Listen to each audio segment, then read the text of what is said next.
રાધે કૃષ્ણ બાપુ. આજે તમે આટલા વહેલા ઉઠી ગયા અને આ ઘંટી કેમ ફેરવો છો? લાવો હું બાજરો ડાળી દઉં. હા તો ત્યાં સુધી હું આ ઘરમાં છું ત્યાં સુધી તમને કંઈ જ નહીં કરવાનું. તમે તમારા હરિના ભજન કરો. શું?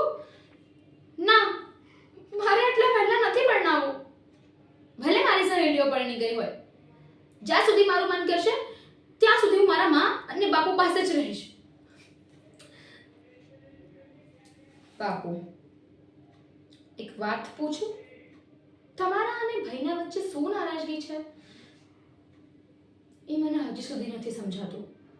એ તમને કેવું તેવું બોલી જાય છે અને તમે એનો જવાબ પણ નથી આપતા.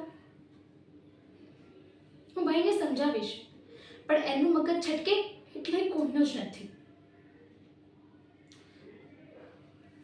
બાપુ, ઘણીવાર મને એવું થાય છે કે તમને અને ભાઈને આમે સામે બેસાડું અને પૂછું, હા બોલો શું કરવું છે? મોઢું ચડાઈને રહેવું છે કે આનંદથી રહેવું છે? માં તો કહી કહીને થાકી ગઈ. હું જેવી રીતના ભરત ભરું છું એવી રીતના તમારા બેવના જીવનમાં હેત ભરી દો.